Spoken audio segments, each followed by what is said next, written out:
Colorado's only active organization dedicated to solving cold cases held the first in a series of forums today.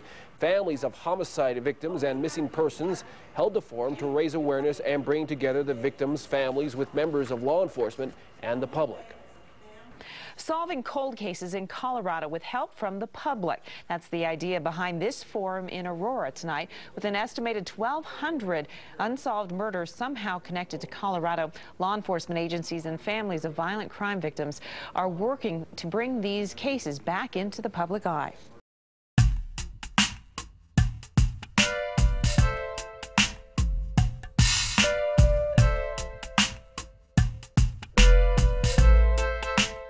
It's great here at the meeting to have so many different people from diverse backgrounds with diverse areas of expertise. What brings us together, of course, is that what we have in common.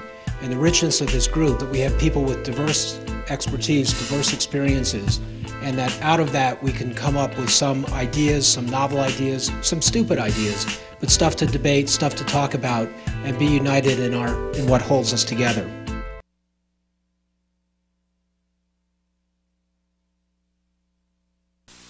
I looked out the window and saw police officers, and I ran upstairs and looked out, and I saw him in the street. That was nearly 2.5 years ago when Pam Kinslow's son Thomas was shot outside of their home. The fact that whoever did it is walking the streets makes me angry. Dozens of other families in attendance have the same story. It's the most egregious crime there is. You never give up on trying to solve a homicide. Police Chief Richard Myers says there are over 50 unsolved homicide cases here in the Springs, and the more time that goes by, the more difficult they are to solve. A homicide file is never stamped closed.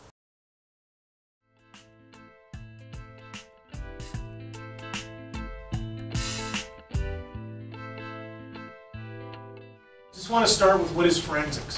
What it generally means is any use of science or technology to try to sort out issues in the law. So there are many types of forensic out there. What we're focusing on in the crime lab, obviously, is the science applied to criminal matters. Victim rights really did not exist here in the United States until Ronald Reagan got shot in 1981. Ronald Reagan realized that even though he was the President of the United States, he had no rights as a victim of crime in court. So what he did is he started the Presidential Task Force in 1982. That task force went around to 6 different regions in the country, and one of those regions was Denver. The real basic tenet of victim rights is in our Constitution, and the goal of victim rights is crime victims need to be heard when relevant, meaning a victim of crime gets to speak at certain stages in the court process, informed about what's going on and present.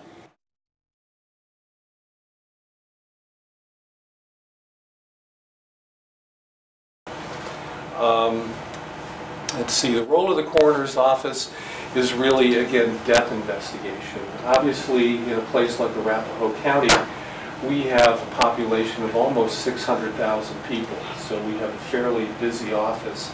We probably investigate something like 2,500 deaths a year. We have, again, we're a busy office.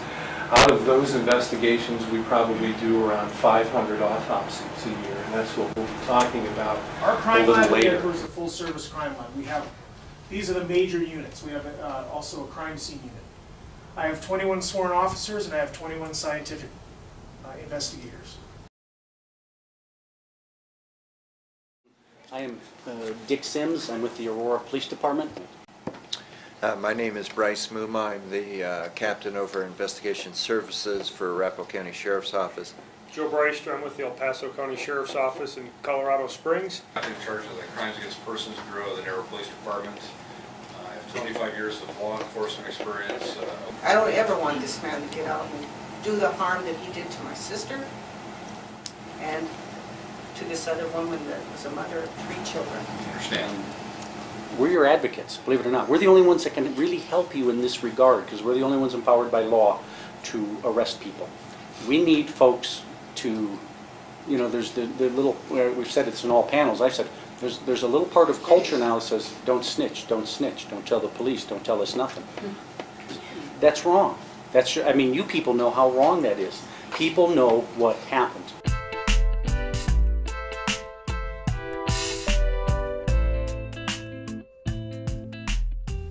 You are important to us.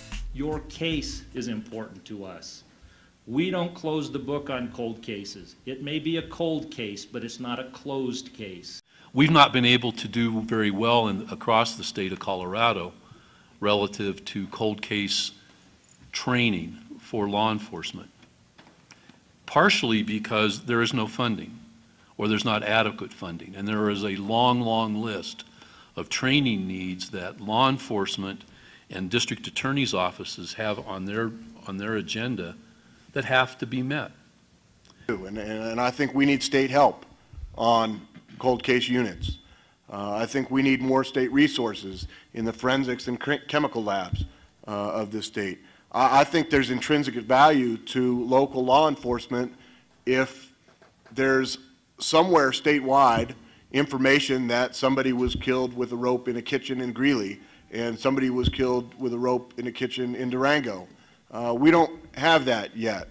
All due respect to the local law enforcement, I think they're doing what they can with what they got. But what it often means is that it's a detective that's on regular duty. You know, when they have time, they can pick up a notebook and look through it. You know, I think that for most jurisdictions, that doesn't work a whole lot. The funding is tenuous at best. A lot of it's federal grant money. A lot of it's earmarks in the federal budget. That money's not consistent money. First of all, I want to start with saying 20 years ago I lost my sister Christine, unresolved murder to this day. How many of you in this room have a similar experience, please? Raise your hand. Okay, thank you. How many of you are missing folks right now? Okay. I just want to tell you a little bit what happened and give you a reference for why I'm here today.